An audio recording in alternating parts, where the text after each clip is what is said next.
Recently, I built a small pan-tilt camera controller that can follow my face. The idea sounds simple. Detect my face in a camera frame, find out whether it's on the left or on the right, move the camera so my face stays near the center.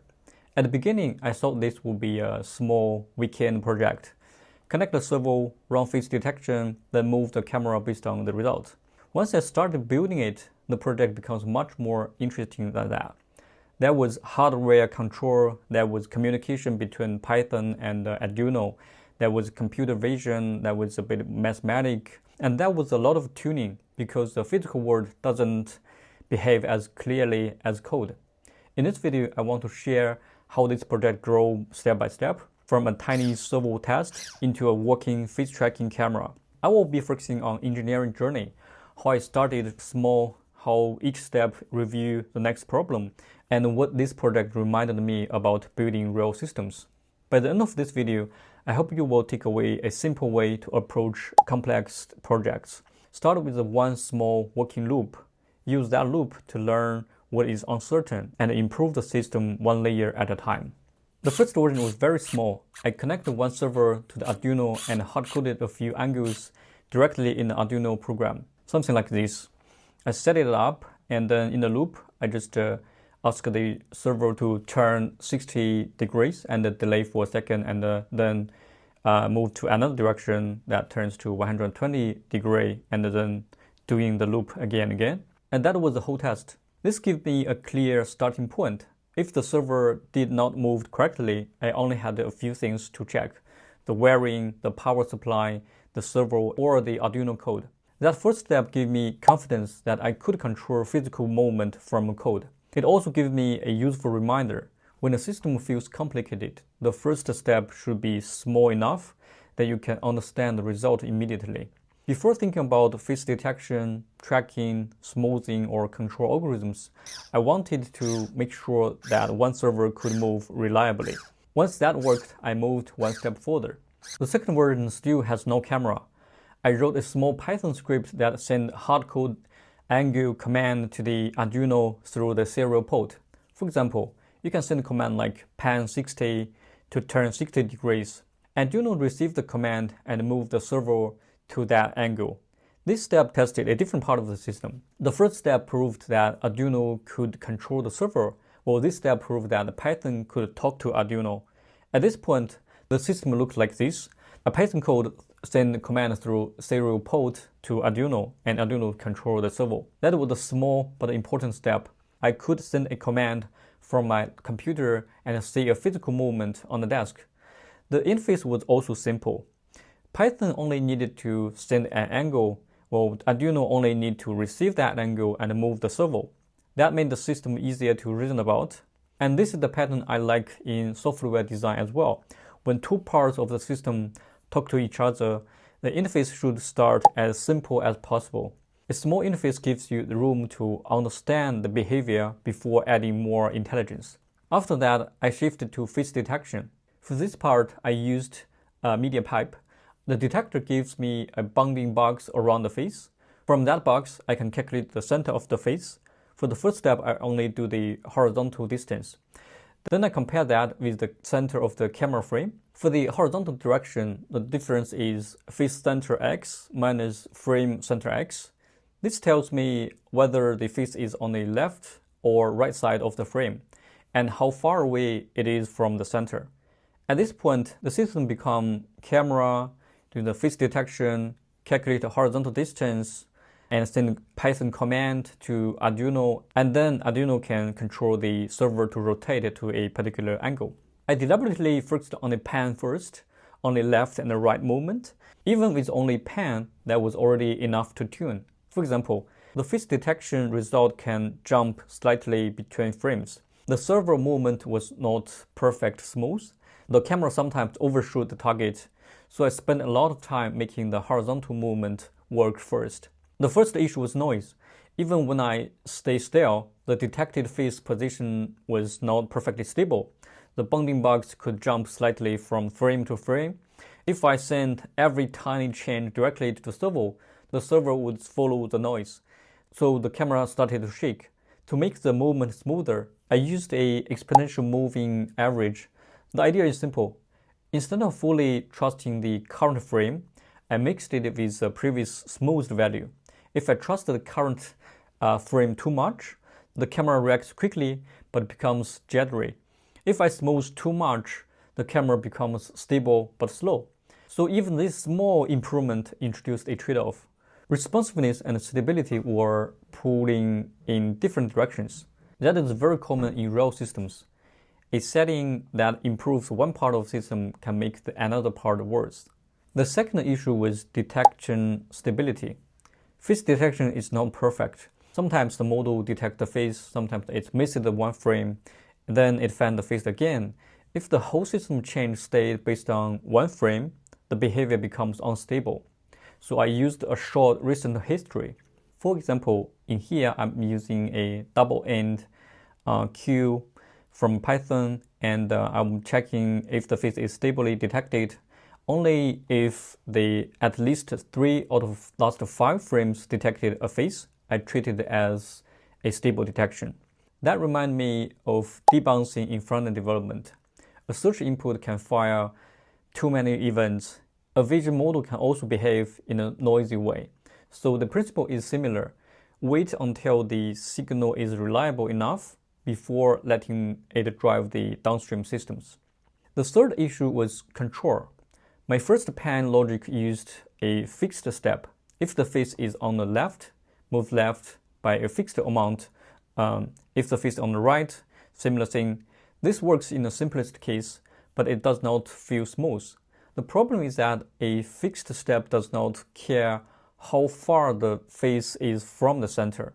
If the face is far away, the step might be too small. If the face is already close to the center, the same step might be too much. So the camera can overshoot, then it corrects it back, and then it overshoots again. The movements start to feel nervous. That led me to proportional control. The idea is that if the arrow is large, move more, and if the arrow is small, move less. Here, the arrow means the distance between where the face is and where I want it to be. This made the movement much better. The camera was no longer moving by the same fixed amount every time. It moved more when the face was far away, either left or right edge, and moves less when the face was already close to the center. But there was still one problem. The whole loop has delay. The camera captures the frame, Python processes the frame and calculates the correction, and then Python sends the command, Arduino receives the command, and the servo moves. Then the camera sees the new position. This takes time, so the system is always reacting to the slightly old information. And that is one reason that camera can still overshoot. It moves towards the target, but by the time the next frame is processed, the camera may already have moved too far. To reduce that, I added another small correction based on how fast the arrow is changing. If the arrow is reducing quickly, that means the camera is already moving towards the target fast enough, so we can slow down the next correction. And this is called derivative part. A simple way to think about it is the proportional part says how far are we from the target, while the derivative part says how fast are we getting closer or further away. So together they made the movement more stable. I did not want this project to become a deep control theory project, but this small change helped me understand why feedback systems are hard. You are constantly observing, correcting, waiting, and correcting again. That loop is where a lot of complexity lives. I also added a dead zone. That means if the face is already close enough to the center, the camera does nothing. This feels a little bit strange at first. Shouldn't the camera try to keep the face exactly in the center? In practice, chasing perfection made the system worse. The face detection is noisy. The server is not perfect. My head is not perfect still. If the goal is to make the arrow exactly 0, the camera might never stop moving. The dead zone changed that behavior. The camera stops correcting when the face is close enough. So in the code level, I will do the absolute value of the angle to move. It's based on some calculation. Then I will check the value is close enough to the predefined value, which is 7 degrees. If it's already very close, I will just reset the controller. Otherwise, I will do the actual move by sending the command with a calculated value. So for this project, stable tracking was more useful than perfect alignment. This is another idea I want to remember. If systems that interact with the real world, the best behavior is often the one that stays stable under imperfect conditions. After the pan movement worked well enough, I added a tilt. Tilt is the same control idea applied vertically. Instead of compare the face center with the frame center on the x-axis, I compare them in the y-axis. So basically, you will calculate the vertical distance between the face center and the frame center. Then I use that value to control the tilt servo. The idea was similar, but the tuning was not exactly the same. The vertical servo had different movement range. The camera weight affected the movement. The values that worked for pan did not transfer perfectly to tilt. But because the pan logic was already working, adding tilt was much easier. I already have the structure, I already have the stable detection, I already have the control algorithm, so tilt becomes the next layer of the system rather than a completely new problem. This is the one reason I liked this building process. The project grows in layers. So first, make one servo work, and then you control it from Python code, and then you detect the face, and then we make the pan work, and then we tune the pan until it feels stable, and finally we add a tilt as the vertical version of the same idea. Each step reduced one uncertainty before I added the next one. So what did I take away from this project? The first thing is to start with the smallest useful loop. As I just said, we break down the problem into a few steps and resolve them one by one. I start with the hard-coded servo movement. Each step gave me feedback. Each step made the next problem easier to say. And this is the pattern I want to use more often. When the system feels complex, building a tiny working loop first, then let the system teach you what needs to improve. The second thing is that the simple feature often hide real complexity.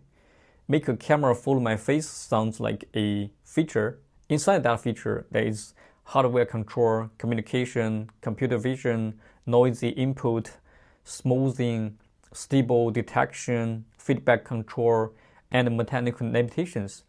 This happens in software all the time. A search box sounds simple, a drop-down list sounds simple, a comment form sounds simple. Once you really want to make it work, you start thinking about edge cases, loading status, errors, accessibility, performance, and the user experiences. The feature looks small from outside, or the system behind it can still be deep. The third thing is about AI usage. AI helped me during this project a lot. It helped me understand the concept, exploring options when I got stuck. But this project also reminded me of something I want to be more careful about. When AI helps us move faster, it's easy to mistake speed for learning. I can ask AI for a final code, and I can get something working on the screen sooner. And for a moment, it feels like I have built something. But if I do not understand why it works, why it fails, and what trade-offs are hidden inside a solution, then I have only moved through the project at a very surface level. The demo might be working, but the learning is shallow. And because the understanding is shallow, the knowledge is easy to lose. In this project, the valuable moments were usually the slower ones. So for me, the goal is not simply to use AI to finish faster. The goal is to use AI without losing the learning process. Alright, that's pretty much all I have for today. If you enjoy this kind of engineering story, let me know in the comments. Thanks for watching, and I will see you in the next one.